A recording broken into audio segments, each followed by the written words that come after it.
listening to the Dre Area Sports Show, live on YouTube and X. Make sure to like, share, and subscribe. What's going on, you guys? Welcome back to the Dre Area Sports Show. I'm joined by Tyler LaRocca. You can find him on X and over on TikTok, and I think on Instagram, maybe. Yeah. Maybe, kind of, sort of, at times. It all depends.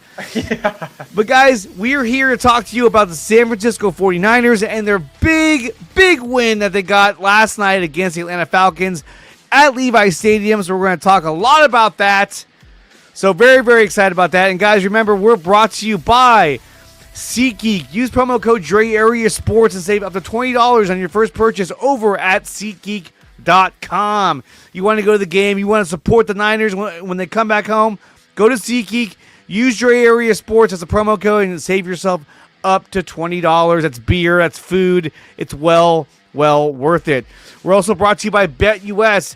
Use promo code Dre Area Sports and BetUS will match you up to 125% on your first 3 deposits only when you use promo code Dre Area Sports. BetUS is where the game begins. And, of course, we're brought to you by Power Brand Systems. Use promo code 300POWER when making your first purchase over at Power Brand Systems. They will design and develop a website for your every need, may it be for your business, website, or social media account. Whatever business you have, they will do it for you. You want proof of their work?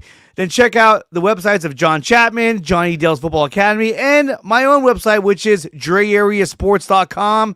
Memberships are available over on DreAreaSports.com. They start as low as $1 a month. So if you want to support the channel, head over to DreAreaSports.com and become a member of the community. If not, if you're like, I don't want to go there, well, you can go over to Patreon and join me over on Patreon as well. So those are 2 ways to help support the channel as we build this channel into one gigantic evil empire. But in the meantime, we're here to talk about the Niners against the Falcons. Tyler, this game last night was incredible. A game in which a lot of people said, hey, they're not going to win. They're going against the number 1 ranked defense. They're going against a top 5 offense. They'd have to get really lucky. And what happened? The Niners ran the ball all over the Falcons. Yeah, I mean, apparently that was the theme. That was what they all said. Was Kyle was telling everyone this is going to be a Christian McCaffrey game. And Robert Saleh, man, he just keeps doing the damn thing. It doesn't matter who he has back there. He's going to make it work. It's incredible. He's insane. No, he really is. I mean, the difference that he's made on this team, especially when you compare them to last year with Nick Sorensen, it's like night and day. I mean, Sorensen was in over his head within the first 2 minutes of the season. It was like, this is not good. And Saleh has been able to make adjustments throughout the game. Saleh has kept the team competitive throughout the entire season. Yep. And facing adversity, losing Nick Bosa, losing Fred Warner, the slew of injuries that eventually took over the defense. At first, it was like we had a lot of injuries on offense, but the defense was pretty healthy. Now, both sides are suffering from their injuries, but Saleh has really corrected and righted the ship. I think that some of these games were a little hard for them based on the players they lost. Obviously, the Jags, gave them some problems as well. But even then, they held them to really 20 points besides the special teams blunder, which allowed them to score another touchdown, which ended up winning them the game. But last night, you were going against one of the most dynamic running attacks with Bijan Robinson in the backfield. And the Niners, they completely neutralized Bijan Robinson. Yep. What'd you think about the way that they neutralized Robinson? I mean, they kind of did what's been happening to Christian McCaffrey all year is they kind of just focused on the run game. And they're like, all right, we're going to just make sure he can't run it. And Bijan was feasting in the air. They had quite a few screens. They were throwing screens to him, I feel like, every 3 seconds. They were. And I loved it. I did not think our run defense would be as good as it was going to be. Our pass defense still leaves a lot to be desired, but our run defense was very, very, very good. And you could kind of tell when Bijan couldn't get going at all, Yeah. The Falcons just didn't know. Looked like they didn't know what to do. They're like, all right, well, why is Bijan broken? He's just not. He's not running for 150 yards. I don't know what's happening. Yeah, no, and not only that, right? So you had the Niners shutting down Bijan Robinson, which totally threw them off their game. That was like, oh shit, that was a huge component of their offense.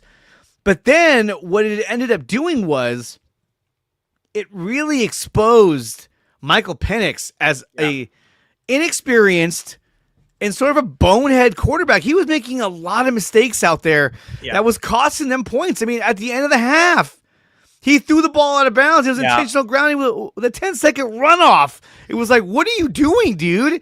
Yeah. And what's funny is that, I mean, you could relate it to experience, but there was a couple of instances where Mac Jones had a similar situation where he had to get rid of the ball and he threw it out of bounds, but it wasn't intentional grounding because he knew how to compose himself. Michael Penix didn't, to me, showed flashes of a cannon for an arm because he naturally has that. Yeah. But as a mentally strong quarterback, he did not look very good last night, especially when he was under pressure.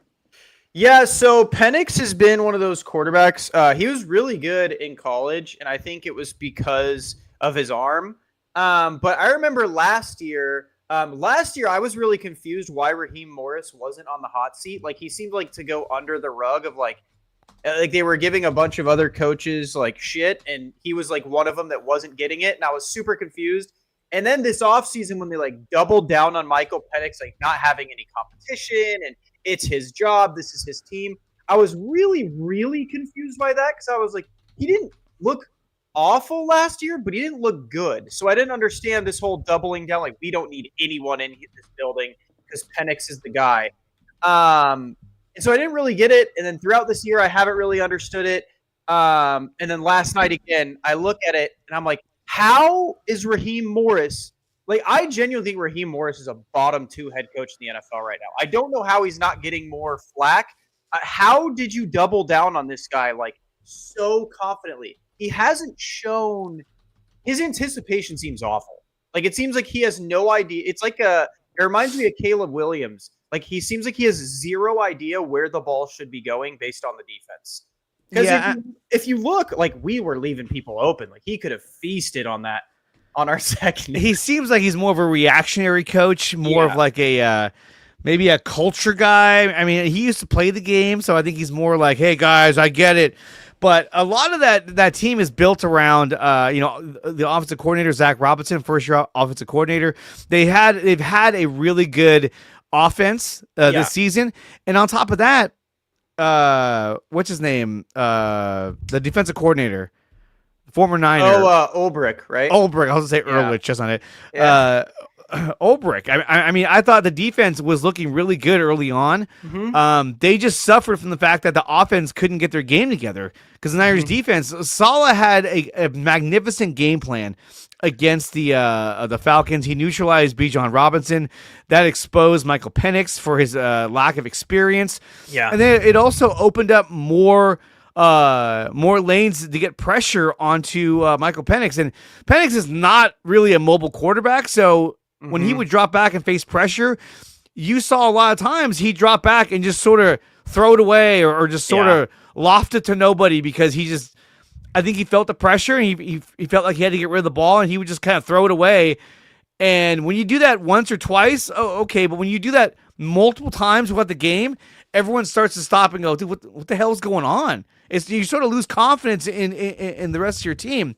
Now, he did make a number of spectacular throws. I'll give him that. For sure, yes. There were some throws where I was like, wow. Yeah. Like, that was incredible. And that's the weird thing, like, with quarterbacks nowadays. I feel like the quarterback play is so much worse, even though the talent is, like, incredible. Like, if you looked at talent from quarterbacks 20 years ago and someone saw Penix, they'd think he was an alien. Yeah. And we're going to get to this a little bit later, we'll Strawberry. This, we're definitely going to talk about that. But look, it was a great game last night. I enjoyed watching. I stayed up late. I had to work early, so that was rough. But look, at the end of the day, you guys, it could always be worse. it could always be the Giants who were up 19-0 at the end of the third quarter. And look at, they posted this. Let's close this out. It says end of the third. Dude, with 10 minutes left, they get the ball back 26-8. Or the Broncos get the ball 26-8 with 10 minutes left in the fourth. If the Niners, oh my God, if the Niners blew a lead like that, bro, Twitter would be on fire. Well, not only that, but like, Jackson Dart, he dove for that touchdown, stretched out. Yeah, and it was bad. Yeah. I was like, oh, that was an amazing play. And then the kicker misses the extra point. I was like, oh my God. And then Bo Nix was just like, all right, well, you missed that. I'm just going to drive down and hit a field goal and win this game. And that's what they did. It was over. It was like, wow, and there goes that. That's one of the things. I was talking to a buddy about it who loves Jackson Dart. And I am a huge Jackson Dart fan. I think he's great. But that was one thing is like, everyone's like, well, how many points do you need to score? The issue wasn't points. The issue was every single one of his previous drives in the fourth quarter was like 3 and out, and then an interception on like the second play. So they were like the quickest drives ever to get the ball back to Denver. I could not believe that comeback happened. I was like, holy moly. That's why I was holding on to my seat so bad with the Niners. Even when they went up 20-10, I was like, please don't Giants this. Please don't Giants this. And they completely blew the game. I couldn't believe it. I was like, my God. It was an incredible game, though. That was so fun. I know. It was actually a really good game, but it sucked if you're a Giants fan, which I'm not. Sure. But I know we're San Francisco Giants fans, but not. That sucks too, you know? Yeah, that sucks too right now.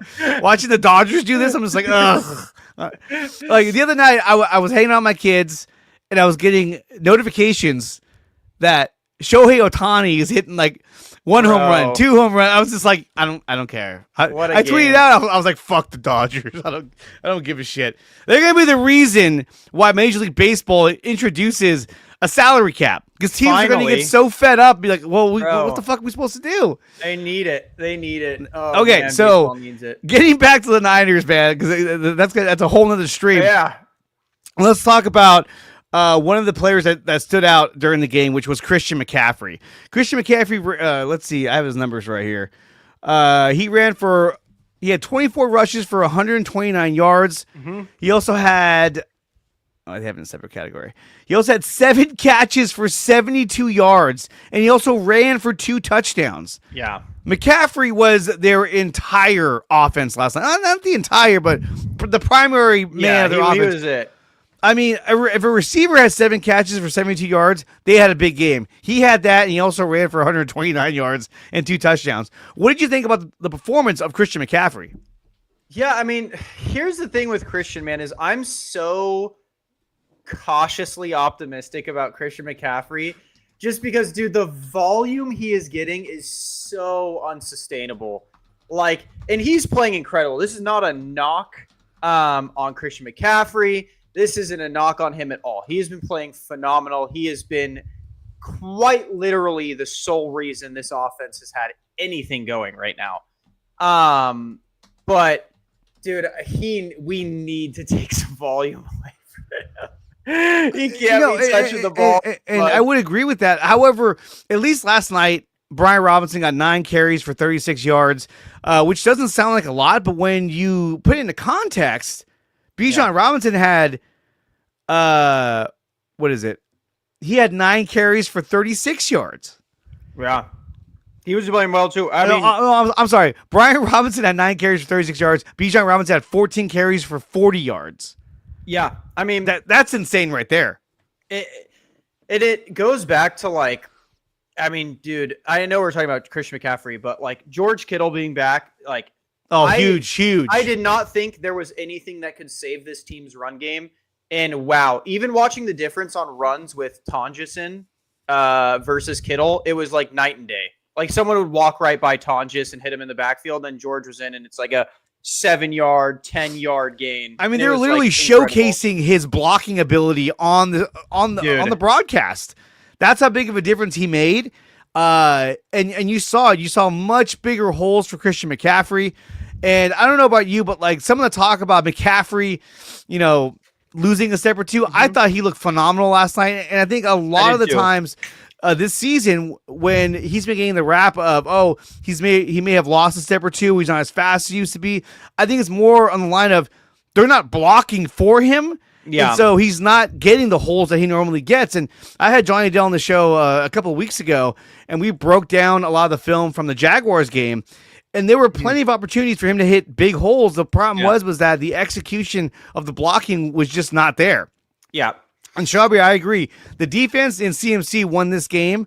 I thought Mac Jones also played a good game as well. We'll talk about that in just a little bit. I think Mac Jones is getting a lot of hate, bro. That deep ball isn't dropped. He's over 200 yards. Jawan doesn't throw a pick, and that may be again another over 200 yards. But that throw to Robinson, he's got to catch that ball. Oh, dude, that's like DeMarcus Robinson has been absolutely horrendous for the 49ers. Yeah, he has been horrible. He's not been consistent. When he came back, there was a lot of talk that this guy can do a lot of things for us and be a difference maker as a receiver, but he really hasn't. I mean, he had 0 catches last night. Yeah, he had 1 target, and that was the drop. I miss Brandon Ayuk so much. Yeah. I can't emphasize how much I miss that dude. Even Sky Moore had a more productive game than DeMarcus Robinson. Sky Moore had 1 catch, and that was a 15-yard game. Yeah, that was a good one. And that was a good one. He broke a tackle. He made somebody miss, and was like, oh, that was cool. Kendrick Bourne only had 2 catches for 14 yards. I think Atlanta was trying to, sort of neutralize him. But DeMarcus Robinson, I mean, he's horrible. Yeah, he's just, I don't know what's going on with that guy, but he's been dropping balls. This is the second game in a row where he's dropped passes. But going back to Christian McCaffrey, I loved seeing him hit the holes and getting those big gashes. Yeah. And you're going against a team in Atlanta, I think at the time had like a top 3 rushing defense. And they really just ran, they did whatever they wanted to on the ground. Yeah, the run game was unstoppable, seemingly. Unstoppable. Which is so weird. And I like seeing Brian Robinson used. I know he only got 9 carries, but still that's more than he usually gets. And I think that change of pace was good in shuffling McCaffrey, Robinson in and out of the lineup to kind of keep them fresh. So I'd love seeing that. The other guy I want to talk about, which I thought did an outstanding job, is Tatum Bethune. This guy came in, replaced Fred Warner as the Mike linebacker, and holy shit, I mean, for the most part, the Niners defense didn't miss a beat. I mean, obviously having Fred Warner is phenomenal, but for him getting his first start, I thought he did a lot of great things out there on the field. What did you think of Tatum Bethune? I thought he played incredible, and I think you have a good problem here. And I asked this last week. I think I said it on, I don't know if it was your tweet or Grant's tweet. I said, what are we going to do if Tatum Bethune is just an absolute baller? Like, is it something you ever think about? Like, well, we just paid Fred a ton of money and his value will never get higher. Would you ever consider trading someone like that if Tatum Bethune? Like, obviously, this is completely like this is not after one game, and I'm not ready to crown him, Fred level. But I'm saying, like, what if this kid just continues to be an absolute beast? Like, would you look at trading him for a young edge rusher, or would you look at trading Fred to get his contract off the books? Like, dude, he looked really good, and I'm convinced the 49ers will never miss on a Mike linebacker. I don't care if they put me back there in pads. I'm genuinely convinced they could make me an all-pro. Like, it's insane. Like you were saying, it's a good problem to have. I think still, obviously Fred Warner will always get the start over anybody else. Yes, but I think that 100%. You got to start comparing him to D. Winters and say, okay, if Fred were to come back, who would be the linebacker next to Fred Warner? Would it be D. Winters or Tatum Bethune? And I think we'll find out by the end of the year. We'll see which linebacker is the more dominant linebacker of the two, because now they're both starting. So we're going to see Winters and Bethune out there, which they both look really good. The blitz that ended up being nullified by the D. Molinor penalty, I thought Bethune looked amazing. He blew through the running back and was able to get to Michael Penix. Penix was not good against the pressure. He looked really, really bad. On top of just like these errant throws, he can't scramble whatsoever, and they were able to get a sack. The next guy, Bryce Huff. This guy, I was like, where has this guy been all year? And now maybe it was a matchup thing where, the guy he was going against, but he was on both sides of the line. And he just had a dominant game, and some of the moves he pulled out there were just absolute dynamite. What'd you think of Bryce Huff? I mean, I'm going to give the same credit to Bryce Huff as I'll give everyone on the line, man. The D line as a whole played incredibly well. I feel like they all played really, really well. They all had their moments. They were all just like, I feel like they were just, it was working so well on all angles. Like even, I'm blanking on how to pronounce his name, but like Sam Okwanu. Yeah. Even he played well. He had a sack that was huge. Michael Williams was constantly getting pressures in the backfield. Like I feel like we were just everyone was playing so well. Alfred Collins was playing well. Kalia Davis was playing well. Jordan Elliott was playing well. The whole defensive line looked really, really good. Yeah. Bryce Huff obviously stood out as the best because he's not a rundown edge rusher, and even in the run game, he was looking really good. He was getting the quarterback quick. Yeah, I can't say enough about, again, Robert Saleh is just amazing. I genuinely think if you are the 49ers, you offer him anything. I'd be like, I don't care where you're going to go. I'll double it. Yes, it doesn't come out of the salary cap. We're just paying you money to stay here. Literally. I would be like, I want you to be the next Steve Spagnuolo. Like, I want you to stay here and just be the architect of this defense. And I know Kyle's getting a lot of credit, rightfully so. Kyle has been very, very good this season. But the best coach on the staff this year has been Saleh. Saleh walked in this building, and it instantly turned around. The team's hungrier. The players are hungrier. Like, you could say what you want about Kyle missing, like, Purdy, but he's not missing the Fred Warner of his offense, which is CMC. Yeah. Saleh's missing Bosa. He's missing Fred. He has Upton Stout hurt now. Renardo Green got hurt in the middle of the game. His safeties are the worst coverage safeties I've ever seen in my entire life. And he's still like shutting teams down. It's incredible. So again, we talk about some of the injuries that they're suffering in the secondary. Renardo Green has a toe injury. If it is turf toe, this could be a while. He apparently does have turf toe. So with that being said, I thought Darrell Luter played a fantastic game last night. And I think Darrell Luter showed you that, hey, look, I've been in the league for a number of years now. Yeah. Like, I know what I'm doing, to a certain extent. Obviously, as the weeks go on, it gets harder and harder because teams will start the game plan for you. But I thought Darrell Luter played really well last night. And not only that, but I thought Chase Lucas nearly had a pick six. Incredible. I mean, that was huge. He looks incredible. He has to play more. I think he does. Renardo and Upton Stout look very good, but Chase Lucas looks like the second best corner on the team. He looks so good. I mean, at this point, I would tell Upton Stout, hey, look, obviously we love what you do, but take next week off to get fully healthy and let Chase Lucas get at least one more start. I just thought he brings that energy and that intensity that you really, really need. Not that Upton Stout doesn't, but I just love what Chase Lucas brings to the table in terms of his overall ability and his character. A lot of good things out of the defense. And look, the team was inspired knowing that, Fred Warner was there, trying to, inspire them to do better. And I think a lot of them did. Now, going into next week, obviously that's going to change over now. Now you're going against a whole new team.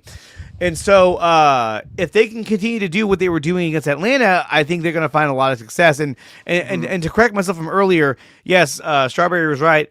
The Falcons had the number 17 rush defense, but they had the number 1 passing defense. And you could tell, too, because Mac was having to really pinpoint those passes just to get him in there. But speaking of Mac, let's talk about this. But I will say real quick about the Houston game go ahead. Before we move on. Yeah, go ahead. The only quarterback that may be worse than Penix under pressure is C.J. Stroud. So if Saleh keeps coming with those blitz packages, CJ is going to have a rough time. And they have a bad offensive line, too. Yeah, their offensive line is awful. It makes ours look elite. Yeah. Well, okay, so before we even get to that, let's talk about the elephant in the room, which is Brad Hennessy. This guy came in because Jake Brendel pulled his hamstring. Now, there were a lot of fans out there that were like, oh, thank God Jake Brendel is going to come out of the game, because the guy never comes out of the game. He never gets hurt either. It's kind of like, what? And he gets a lot of criticism as well, that he sucks, he shouldn't be starting, all this stuff, right? Now, we look at the numbers from Matt Hennessy in yesterday's game. 20 pass blocking opportunities, 0 sacks allowed, 1 pressure allowed, 0 quarterback hits allowed, a 97.5 pass block efficiency, a 79.2 pass block grade, and a 64.1 run block grade. Yeah. I'd say he did a pretty damn good job for having to take over for Jake Brendel. I know Brendel had some good PFF scores for last night's game, but still, I thought Matt Hennessy looked pretty damn good. Yeah. And a lot of fans would say that they want Matt Hennessy to continue to start. Yeah, I mean, I think Matt Hennessy looks really, really good. He did his job. I think the biggest thing, though, with these centers struggling is our guards are just horrible. I think we have, like, 2 of the worst guards in the NFL. Yeah. Like, Pooney looks atrocious. Knee injury. I hope it's just his knee because he looks horrible. And Connor Colby's just terrible, too. And so I think it's really hard on the center when your guards are that bad. And I think if your guards are that bad, your center's also always going to look bad. Like, I'm sure if Matt Hennessy plays next week, there will be some plays where we're like, dude, Matt Hennessy's horrible. This is why he's Brendel's backup. Did I call him Brad? Oh, sorry, I'm a Giants fan. Yeah. And so I do it all the time. I call him Brad Hennessy. I think the big thing here is just we need better guard play. I think Matt Hennessy looked solid. I think Brendel doesn't look great, but he's solid at most points. I think the biggest issue is Pooney and Connor Colby literally just let people walk by them, like, for free. And then it looks like it's the center because Brendel or Hennessy's trying to pick it up as quickly as possible. This is what I'm talking about, though. You're talking about Connor Colby. He had this play here where I guess this is illegal, but he helped track Christian McCaffrey into the end zone. When it's not flagged, it's like, good job. But if it did get flagged, you'd be like, dude, seriously? McCaffrey was, he was kicking the whole way through. So that's probably why they were like, oh, he was, he was trying. But he had that big play. He also had the big play where Mac Jones got the ball knocked loose, which I called the pass, and he caught it, and he continued to run forward, which got them back in the field goal range. So Connor Colby's got a lot to learn, but he made 2 big plays that really benefited the Niners. I mean, if not for him, he helped account for 10 points. Yeah. And they won by 10. Yeah, so, he's been pretty rough, but yes, he had those 2 really good plays. I'm just curious, like, when we get to see Drew Moss. I feel like he has to get an opportunity at some point this year. He was inactive last night. Really, they're really banking on Ben Barch coming back, but the problem with Ben Barch is that the guy has never stayed healtly. The guy has never been able to. He's going to get hurt when he comes back, so. He'll come in, get hurt, and leave again. Like, damn it. He's like the one you can't keep on the field. It's like Ricky Pearsall, dude. They're like unicorn spot sightings. You're just like, oh, there it is. Oh, where'd he go? And then the Atlanta. So here's the other thing, too, is that, and you can tell this team is not fully coached the best way. Because I think defensively they look good. Offensively, at times they look really good. But when you do shit like this in a crucial time, when you only have 10 men on the field, and it was 3rd and 13, like, what are you doing? And then at one point, they had 12 men on the field at one point. That's bad. That's bad. They were looking rough. Again, I'm not understanding why people think Raheem Morris is good. I know former players of his were like, he was a great coach. He deserved this. He may be a great coordinator, but he looks absolutely horrendous as a head coach. This Falcons team has talent too. Like they're a talented team. And I feel like if you keep wasting Bijan's years, he's gonna do the same thing Saquon did, where it's like, all right, I'm out. I'm gonna go win somewhere because this is a waste of my career. No, absolutely. And there were times even during the broadcast where Chris Collinsworth, who I think is super annoying, even Chris Collinsworth was like, he kept saying, this team's got a lot of talent. They have Pitts. They have Drake London. He kept bringing up all these names. Like, hey, they have all these guys. Like, you would think in the red zone these guys would be really, really good, but instead they're not. And that's one of their biggest problems is that, like the Niners, they can move the football. They just are bad at scoring touchdowns in the red zone. Yeah. But what the Niners are not bad at, these days is kicking field goals. Oh my God. Dinero Pinero is the literal savior of this franchise. I call him Eddie Money because he's money every time he kicks that ball, man. He made some incredible kicks last night.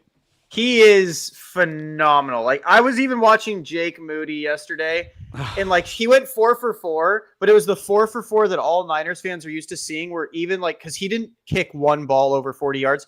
And every single one was like just sneaking in a post, just sneaking in there. It was like slivering next to the post. Like, and then, dude, Eddie Pinero gets up there for a 55-yarder. Like, oh God, here it comes. Nope, straight down the middle, dead center, with room for more. I'm like, dude, he is absolute money. Like, it doesn't matter where you have him on the field. The guy is so accurate. Yeah, I wouldn't even blame him if he missed one at this point because he's been so pinpoint. Yeah. It's like, I know now if he missed one, I'd be like, oh, that's a fluke. Whereas like Jake Moody, it was like, he sucks. Yeah, dude. His longest was a 55-yarder, and he banged that right down the middle. It probably couldn't even been from 60 plus. He still would have hit that kick. And he accounted for 8 fucking points, and we won by 10. Dude. So again, when you look back, man, when you look back at the Kyle Shanahan era, what's one thing he always had? He always had Robbie Gould. And Robbie Gould would have games like this where he scores 8 points, where he scores 10, he's kicking multiple field goals a game. And that's Shanahan's offense, is that you're constantly tacking on points every time you get the ball. And we're getting back to that now because of Eddie Pinero. I mean, the guy is just absolute money. And the only kick he's missed is that one extra point, which was his first kick ever for the Niners. That was kind of scary. It was like, oh my God, what? Dude, yeah, when he missed that, I was like, God, please, not again. Yeah, I was like, yeah, I mean, is this why he was a free agent? Yeah, you see why he's like the 3rd most accurate kicker in NFL history. Like, I mean, dude, he's killing it. It's like, why was he out of a job? He's fucking solid. Kicking is cutthroat. If you look at the years he was out of a job, if he played like that for the Niners, people are like, this is why he was a free agent. Kicking, like, if you have one bad year, they do not care. Unless you're like Justin Tucker, where you can have like a bad year or two before they cut you.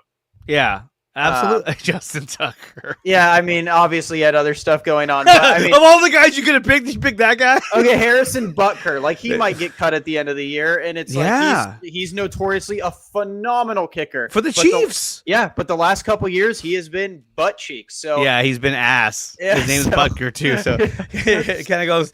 And then we talked earlier about George Kittle and what he meant to the running game. Let's cut to the podium here and hear what Christian McCaffrey had to say about having George Kittle back in the run game. When he doesn't have a big statistical game, the attention that he draws it opens so much up. I mean, that's why football is the biggest team game on the planet. It always has been, it always will be.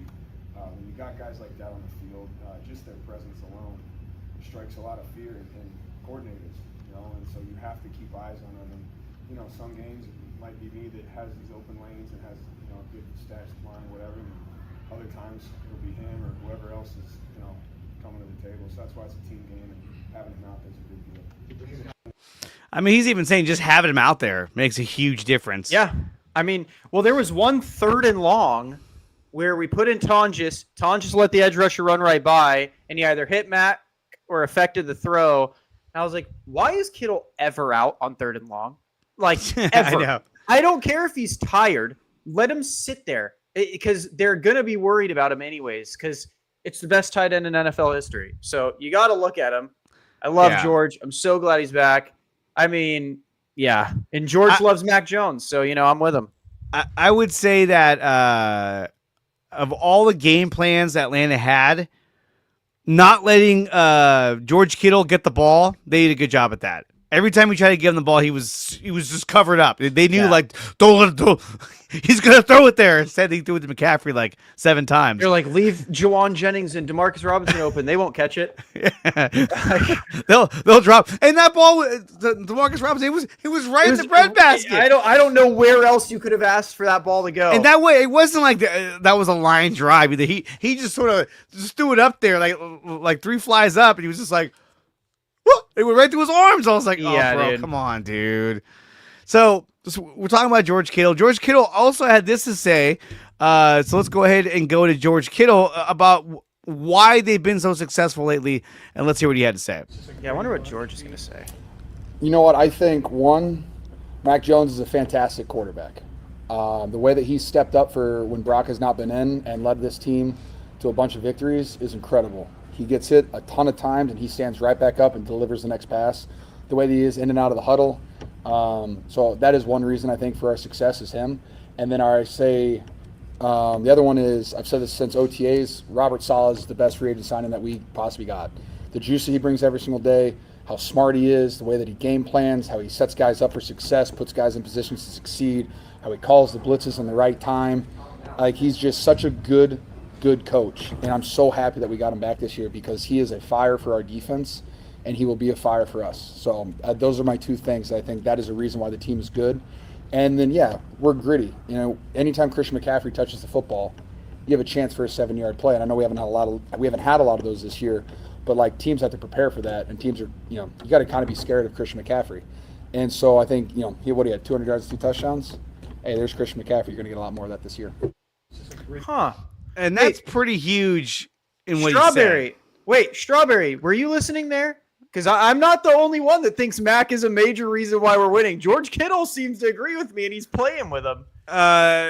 Strawberry said they should just cut Brock, get him out of the building. Tyler would be happy. So, I mean, dude, the proof is in the pudding. The players can see it. The ball knowers like myself can see it. Mac Jones in this offseason, or in this offense, they're just meant for each other. This is who we should have drafted in 2021. I was a Trey Lance fan. But dude, Mac Jones, he's just literally Kyle's chosen one. It's just how it is. Whether Mac Jones is 160 yards and a pick, it doesn't matter because the offense is still humming with him with no weapons. Mac Jones is better than Brock Purdy in this offense. well, okay, so let's talk about this. Mac or Brock? We know Brock Purdy is still recovering from his turf toe injury. Yeah. This could have him out for quite a while, or he might even come back next week. We don't know. There's been talk about him coming back next week, possibly. Yeah. Let's just say let's just say Brock Purdy says, you know what? They test it out. He goes, I'm ready to go. I'm 100%. If you're Kyle Shanahan, okay, do you put Brock Purdy back in the game, or do you ride the hot hand of Mac Jones? Okay, so I've said this since the beginning. I've said this to Grant a lot. I've said this to a lot of people. I don't believe Kyle was the one pounding the table for Brock in his contract. I do not think that was a Kyle Shanahan contract. I think that was a Jed York. I think that was a York's contract. That really, really wanted a franchise quarterback at San Francisco. I do not think Kyle Shanahan was a big proponent of Brock. I think Kyle probably said we could do the same thing with Mac. If I was Kyle, I would continue to say rest up. They kind of talked about it on the broadcast. They said if Brock Purdy takes one wrong move, it could take him out for the season. And in my opinion, dude, Brock Purdy at 99% ain't better than Mac. In my opinion, Brock Purdy at 100% ain't better than Mac. But Brock Purdy injured is not better than Mac Jones right now. What part of Mac Jones' game do you think is better than Brock Purdy? Like what makes him a better quarterback? I think his decisiveness and his arm talent and his timing is much better than Brock's. I think the only thing Brock has over Mac Jones when they are both fully healthy is Brock Purdy's quicker. I don't think Mac is a statue. He just has an injured PCL. But Brock Purdy is quicker. And Brock Purdy has better anticipation, but it's the same thing all 6 foot and under quarterbacks have, where they can't see, they have to anticipate because if the pocket gets muddy, they no longer can see the field. So he needs to have better anticipation. But we saw what he did, especially in 2023. He had stellar numbers, and even against like the Dallas Cowboys, who at the time were like the number 1 ranked defense, way back when in 2023, and he absolutely lit them up through the air.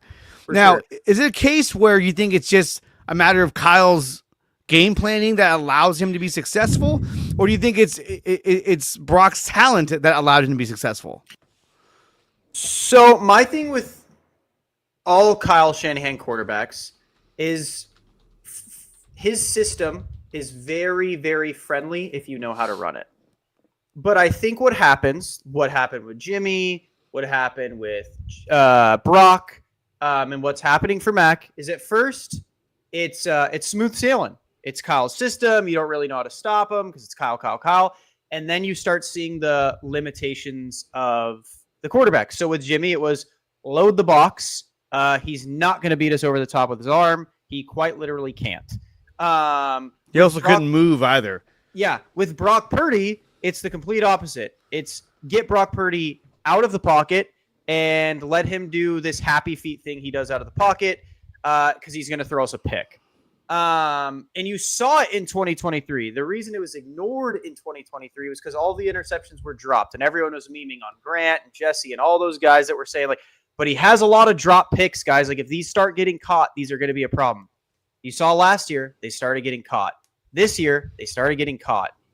He puts the ball in dangerous situations far, far too often. And like, dude, two of Mac's 3 interceptions the last 2 weeks have been off of receivers. He only had 1 interception where I was like, okay, yeah, that stinks. What will eventually happen for Mac? Mac is, in my opinion, better than Jimmy and Purdy. I'm sure they'll find his limitations, which is, although Mac is a better deep ball thrower than Jimmy and Purdy, that doesn't mean he has a good, like, deep ball arm. Yeah, I think he does have a stronger arm than Brock Purdy. I think he puts more zip on the ball when he has to. Some of those passes, like the pass he threw to Christian McCaffrey in the red zone to get that first down, I mean, he launched. He has some zip. Yeah, I mean, that was like a missile right to Christian McCaffrey, and of course he caught it. But I think that if Brock Purdy's healthy, I think he brings a lot of attributes that Mac Jones doesn't have. Obviously, his capabilities, his mobility, his timing. Brock does have touch on the ball. I mean, we've seen him make passes. Like, for instance, against the Arizona Cardinals. He was under pressure. He just simply lobbed a soft throwing pass right to George Kittle. He did that in the Super Bowl when he was getting pressure from his right side on that final drive, and he got to Christian McCaffrey as he was basically being sacked. So he has shown ability to do a lot of incredible things in terms of his numbers. Obviously, we look at 2023, 31 touchdowns, 11 interceptions. 2024, 20 touchdowns, 12 interceptions. So again, we're looking at almost the same number of interceptions in back-to-back years, 11 and 12. Now, look, his quarterback rating went down. He went from 113 to 96. So there's a difference right there. And obviously his yards were different as well because he had a lot of injuries on his offense. So to me, I think that if Brock is healthy, I think you have to go with Brock because of, look, he's your number one starter. You offered him you're paying him a lot of money to not play. Now, if you look over at Atlanta, they're like, yeah, we did the same thing. And he's sitting on the bench right now. It's Kirk Cousins. Mm-hmm. We went with Michael Penix. If you're looking at Denver, they did the same thing. They bought Russ out and said, you know what? This just ain't worth it. It ain't worth it. But, I mean, look, Brock Purdy is not a veteran old quarterback who is past his prime. I mean, the guy is still very, very young. So, to me, I still think that Brock Purdy deserves a shot to see what he can do in this offense. Now, it's a matter of, will he be 100%? When will he be 100%? Yeah. And that's the biggest question is you can't put Brock in there hurt because he's already not very good. And then you put him in there hurt, and then he's really bad because his escapability is taken away. His already, Brock Purdy has the weakest arm in the NFL. His already weak arm is significantly weaker because he can't push off his back foot. So you're asking someone who's already extremely limited to be even more limited, which is another issue I have with Brock, again, with the Brock versus Mac debate. Mac is much more durable. And he is much stronger, which is a thing in this. Brock Purdy's hurt his throwing arm 3 times in his career. He's now dealing with turf toe. And again, we don't know when it's going to be healthy. And they keep saying like he's truly day-to-day. He's truly day-to-day. So what's going to happen? Like, is he going to be 100% for 1 second and then he's going to lose again? And we're going to say, oh, well, sorry, his turf toe's acting up again. Because if that's going to happen, don't put him in. Like, just wait until he's truly 100%. Because Brock in his last 5 starts is 1-4. Mac in his last 5 starts, this is 4-1. I'm going with the winning quarterback. I'm not going with the dude that keeps losing and can't stop turning the ball over. Brock has like 4 games or something of multi-turnover games. You can't win football games like that. He looks really rough. I don't know if it's mental. Like he said last year, he was trying to do too much. But in the Seattle game and the Jacksonville game, you saw him doing the same thing. I don't know if it's physical. Like he tries to put balls where he just doesn't have the talent to do it. It's rough. If he is 100% healthy, I do agree. You're going to have to play him. Even if you do want Mac as the quarterback, you have to play Brock just to prove your point, technically.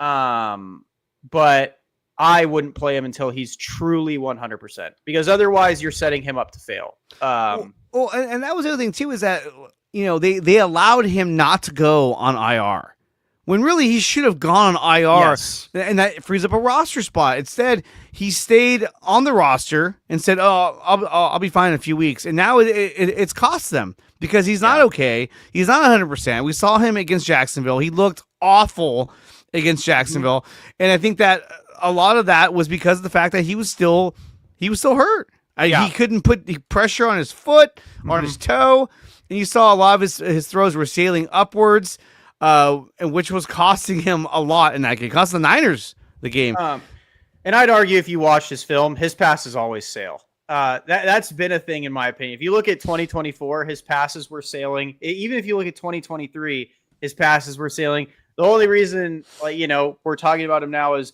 the Green Bay pass to Juwan that sailed, that Juwan reached up with all of his entire frame to bring down. It's just, I think if you let Brock play hurt, you're setting him up to fail. If you truly want him to be the $250 million quarterback, whoever in that building thought he was, he needs to be 100%. But it's just, you saw it in Jacksonville. He can't play hurt. So, if you want the best Brock Purdy, if I were them, I'd even look at it now and be like, bro, how's your toe? If it's bad enough, let's just put you on IR. Yeah. Like, let's just let you get fully healthy. We don't need you because I don't know, like, in practice, is he re-aggravating it? Like, should he be practicing with it? Because they said he tore the ligament. Did you hear that yesterday? They said it tore. On Brock's foot? Yeah, they said on the broadcast that he tore not that toe ligament, but one of the connecting ligaments. Wow. So they said it's torn. So when I hear that, it's like, then put him on IR so he can put his foot up and get his foot to 100%. Yeah. So I don't know what it is. I don't know. This sounds like it's a typical Niners injury, though. Like, you never actually know what's going on. So, well, and I worry too, because if, let's say he's like, hey, I'm good to go, I'm ready to come back, and they're like, okay, let's go, let's get him back out there, and then all of a sudden he goes out there, he re-aggravates the injury, which can make things a hell of a lot worse. Yeah, I don't want him to force his way back into the lineup because he's overly competitive and he wants to get back out there, because all these guys are.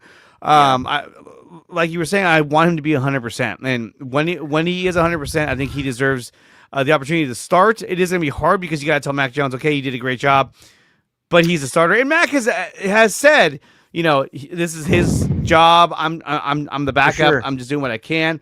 And look, when you look at what Mac Jones has done throughout his career, other than his rookie season, he's had a lot of bad seasons, but he's been on a lot of bad teams. For sure. And now he's with a better coaching staff. We're seeing how Kyle Shanahan, he has the ability to kind of rehab a lot of these quarterbacks. We saw it with, even Sam Darnold. Now we're seeing it with Mac Jones. You're seeing it with Shane Steichen and Daniel Jones right now. Like, a lot of these quarterbacks, KOC said it last year. He said, bad organizations fail before bad quarterbacks.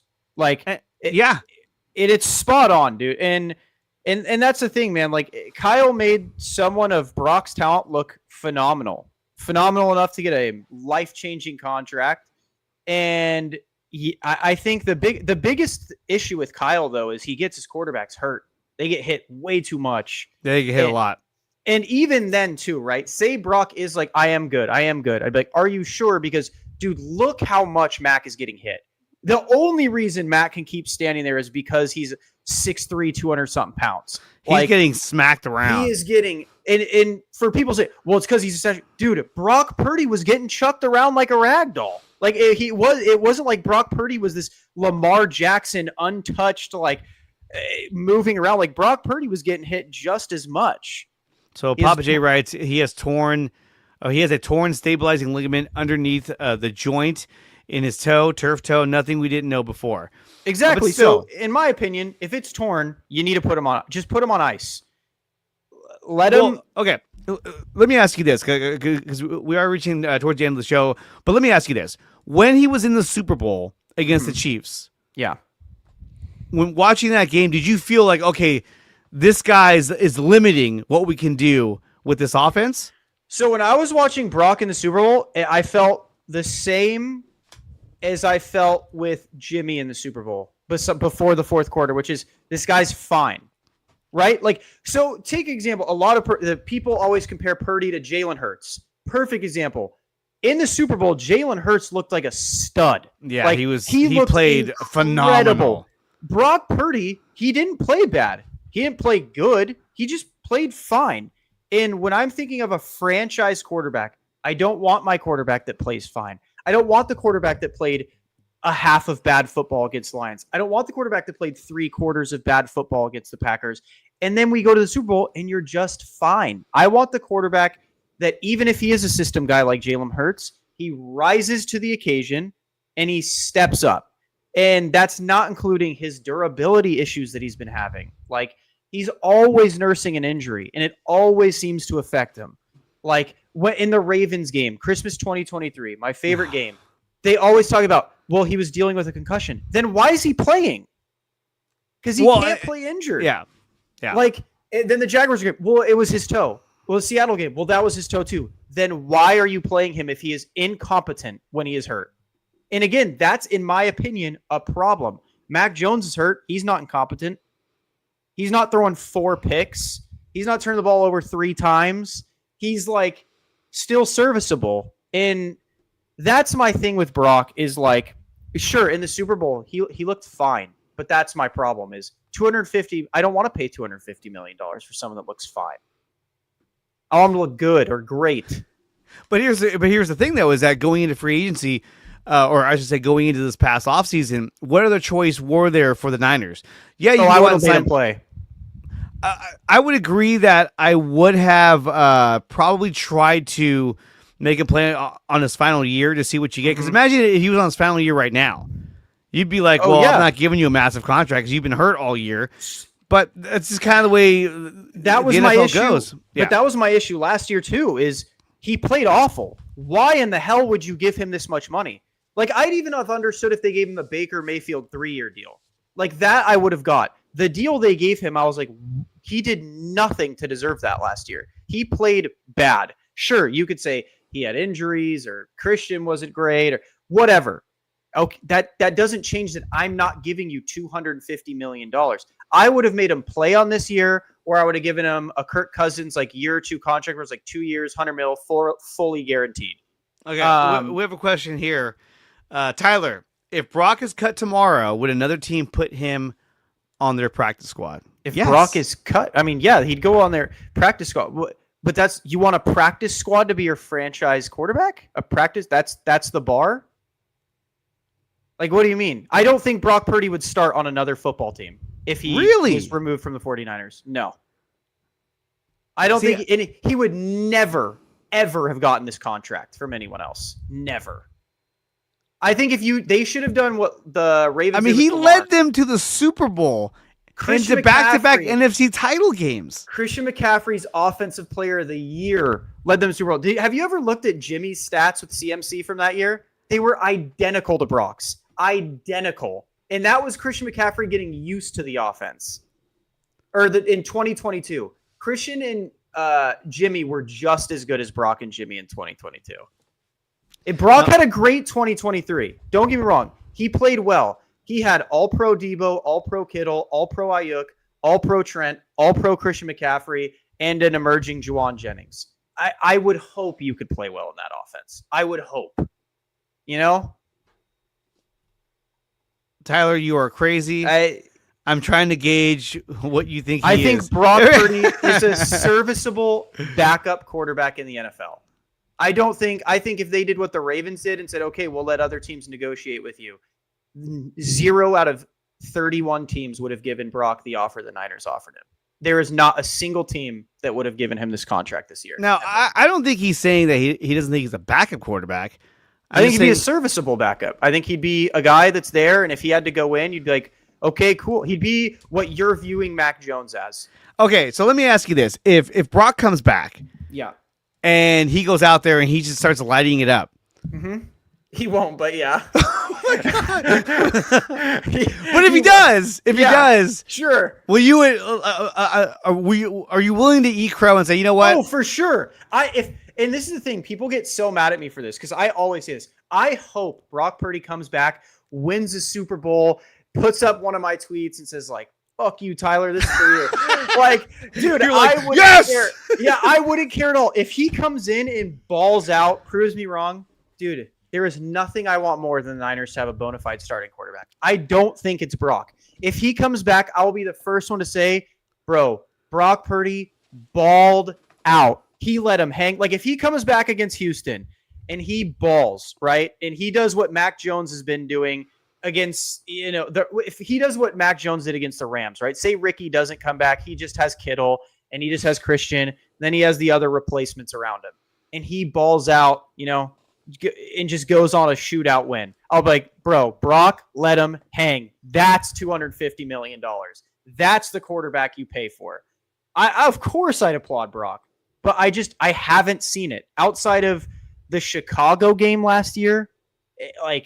He hasn't done it really. And the Ronnie Bell game, he played well. But that was against the Rams. The 3-touchdown Juwan Jennings game. He played good in that game, but the defense couldn't stop anybody, so it didn't matter.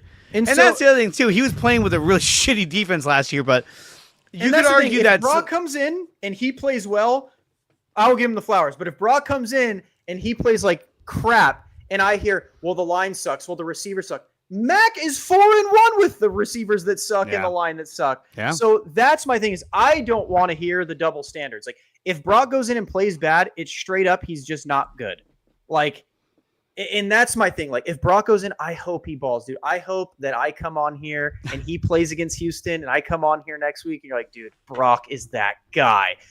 But I don't know, man. I don't see it. His arm looks so much. And that's another thing. I think he worked his arm so much in 23 recovering from his elbow surgery that it legitimately was stronger. And I think when he wasn't so focused on getting the arm strength to where it needed to be, his arm has been so much weaker the last 2 years.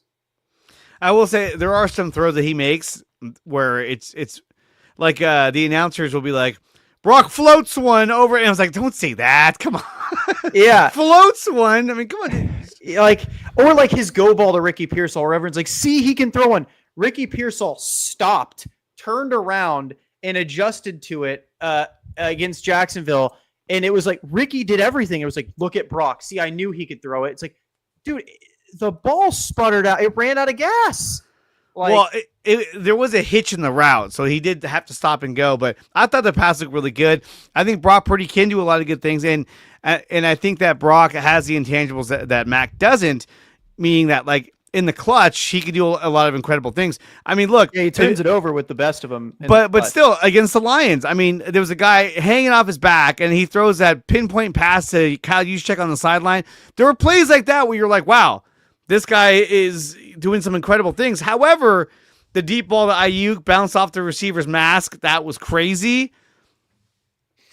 Say what you want about his throw. At the end of the day, that was just an insane play. And that's the thing is, it's I don't dislike Brock.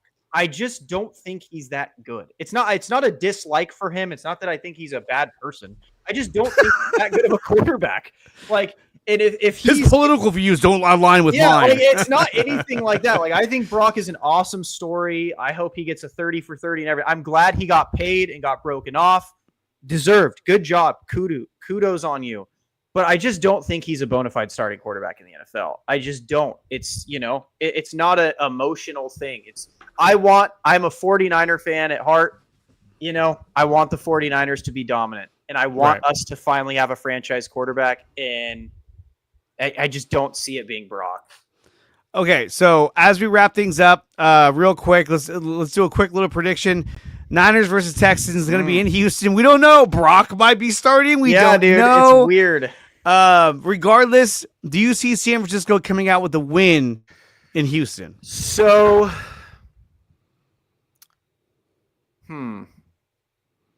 if Brock plays, I see us losing a close one because I don't think he's going to be 100%. There's no love. If he plays, we fucking lose. I don't think he's going to be 100%. Like, because they're telling you, like, dude, if he steps the wrong direction, his toe is cooked. So it's like, I think if he plays, it's forcing himself to play, and we're going to have the same issues we've been having. I think if Mac plays, we'll probably win a close one. Regardless, I think it'll be pretty close. I am very curious how our defense plays this week without Fred Warner and the Fred juice and the Fred gas. I'm seeing like a 20-17 Niners win here. I mean, you got back-to-back road games at Houston, at New York, and then probably the biggest game of the year in Los Angeles. Yeah. That's going to be the big game, and really, you're going on turf for Houston and New York. So, if you're going to bring Brock back, that's tough. And that's what I'm saying, man. Week 10 against the Rams, like, all right, go get him, Tiger. Like, oh shit, you know what I mean? Like, this is a huge game. That's what I'm saying. Like, you need to make sure he is 100%. Do not rush him back to Houston, and please, God, don't rush him back at the MetLife turf. And then after that, I mean, the schedule we already know is pretty easy. You got Arizona, Carolina, Cleveland, but then you got Tennessee, and then you got Indy, who's actually world beaters right now, and then Chicago, Seattle, and then the season's over. Holy shit!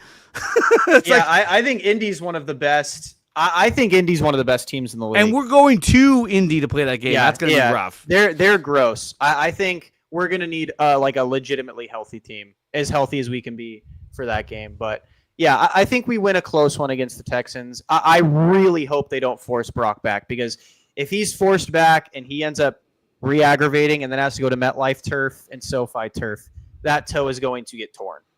If you're going to give him a home game where he has plenty of time to rehab and come back, I really would not make it week 10 against the Rams, because that's like put him in against the Panthers. The Panthers.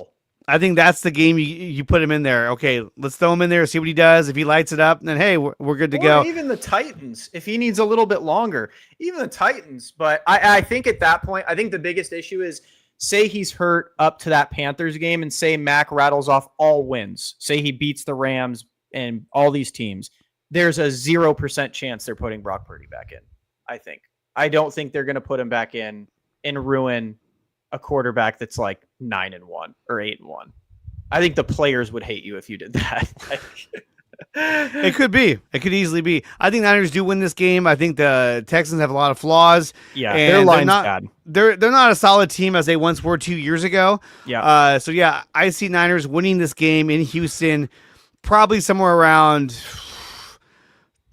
24-17. I think they just pull away, and Houston's been heating up though, and we're gonna see them tonight. I think that they make less mistakes in this game. Mm-hmm. But it's also the second game after, the following game after having this big emotional game against Atlanta. So can you capture that, or is it going to be, you fall flat? We'll find out. Guys, thank you so much for tuning in. If you want to support the channel, make sure you go to my website, which is DreAreaSports.com. I'll be having a blog on there pretty soon, so I'll be writing articles about Niners, Giants, and Warriors. The memberships are available on DreAreaSports.com. It's the best way to support the channel, and you can join the community on there under Dre Area Sports. We also have memberships available over on Patreon as well, which I post on there. So those are two great ways to support the channel, Dre Area Sports or Patreon.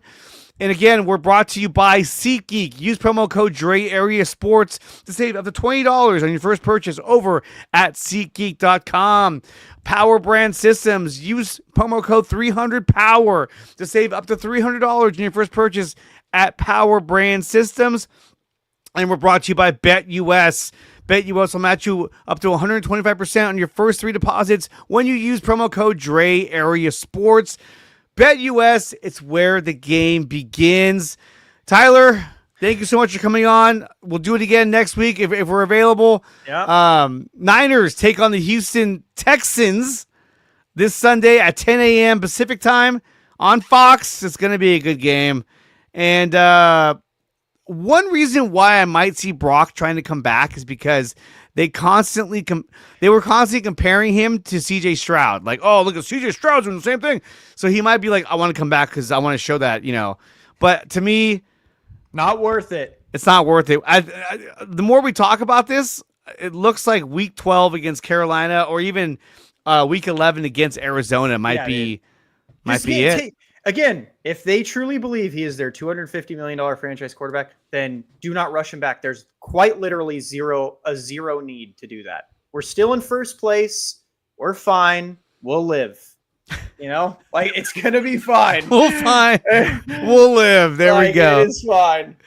All right, guys. Until next time, I'll be live again this Wednesday for the simulation of Niners versus Texans. And then I'll be live again this Friday for a new episode of Cover 3 with Aaron Sterling.